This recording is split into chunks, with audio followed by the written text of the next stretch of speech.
I'm definitely going to hell for the things I did that after hours in that church, because obviously we were using things the way it never had been intended to be used. The truly wonderful Greg Kihn. That's from an old interview I did with Greg a few years ago now. One of the first people I spoke to on VRP Rocks. And I'm playing this video for you now because I've just learned through an email that we've sadly lost Greg. I've got an email which said it's with profound sadness that we announce the passing of Greg Kihn, an iconic figure in the realm of rock music. Greg lost his battle with Alzheimer's disease on the 13th of August at the age of 75. Now, as I said, I interviewed Greg for VRP Rocks, one of the first people I spoke to for this platform. I spoke to him as well when I was on radio 20 plus years ago, and he was always a really jovial man, always upbeat, and he was always really funny and always had some great stories to tell. I've just checked the YouTube channel, the VRP Rocks YouTube channel, and realized I never actually put the interview up on here. So what I'm going to do, because I haven't got time to put the full interview together just now, I'm going to play a little snippet of the interview that I did with Greg, and where he tells some wonderful stories. We've got some great stories about the big hits.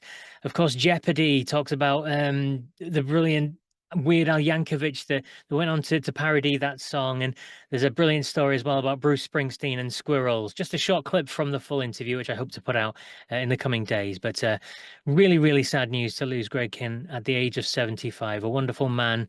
If you're not overly familiar with other songs other than Jeopardy and kind of breakup song, then please do check out Happy Man, Castaway. Definitely give Remember a spin as well. It's a beautiful song, and I'll certainly be listening to that one tonight. Anyway, here we are. This is me talking with Greg Kihn a few years ago. And another fun story I heard you once tell is one that I'd love to hear again now. It concerns Bruce Springsteen, the boss, Rendezvous, Oh, yeah. and squirrels. Can you fill us in? What connects them? Yeah. Well, Springsteen was a fan and used to show up at our gigs, and we were playing at the Roxy in LA, and Springsteen just kind of showed up out of the clear blue sky, and he said, I got another song that I guys would like to try.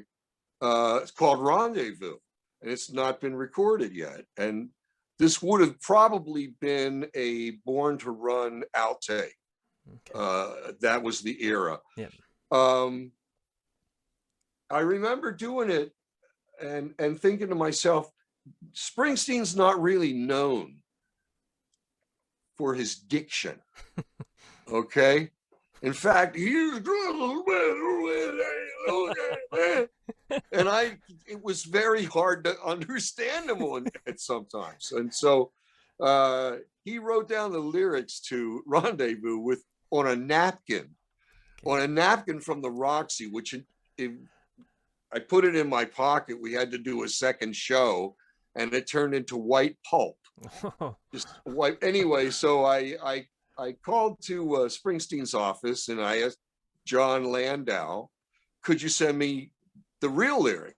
I have no idea what I'm singing here. He says, no problem. So he sends me another tape of Springsteen doing the song. And I swear the second verse to me, it's because I played it for everybody. Yes, yeah. It sounded like he was singing, "We desire so much more than squirrels." And I think, that's interesting. Well, anyway, so I recorded it just like he did. You've got to do it with the Springsteen touch. Yeah. We desire so much more. Just kind of let that last note kind of dissipate. And about 2 months later, when the record comes out, Springsteen calls me and he goes, "Man, there ain't no squirrels in that song, dude." So I don't, what the real lyric was? "We desire so much more than this girl." Well, he could have knocked me back with a feather. I was just, we desire, and so to this day, I still do. We desire so much more than squirrels. And we do. I agree. We certainly do. We did. We seized the day. Yeah.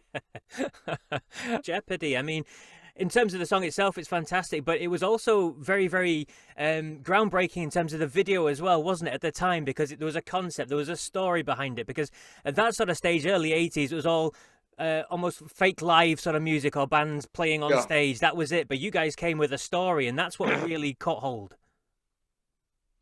The cool thing was that it was among the first concept videos.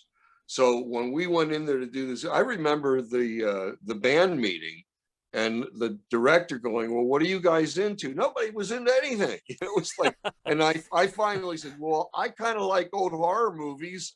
They go, "That's it. That's your idea." So we went in and we had a lot of fun recording that video. I mean, we did things that, well, you know, it was in a church. It was Mission Dolores Catholic Church in downtown San Francisco, right there on Dolores Park.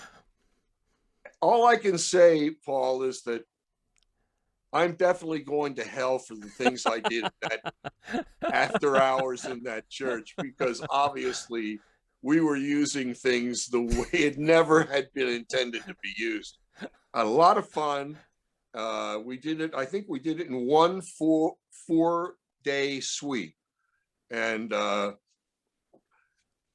it was fun. I remember we were using cheap little tricks. Like there was a thing where I had a rubber snake around me, and it popped up through the floor and wrapped around me and pulled me down. So what we did was we wrapped the snake tightly around me and we shot it in reverse. So it looked like the snake was going and then clamping on my head, and then down I went. But it was the opposite.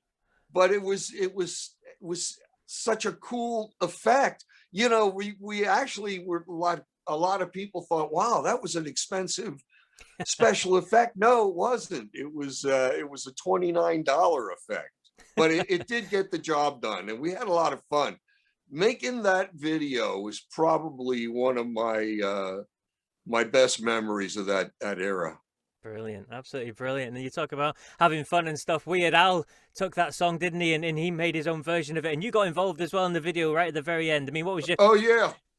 That was beautiful, because he called me up to come down to LA to be in the video. And I was just, kind of like icing dressing. It was, we did it in one afternoon shoot. And the cool thing about it was I got to meet Don Pardo, the great American announcer, "Let me tell you what you haven't won."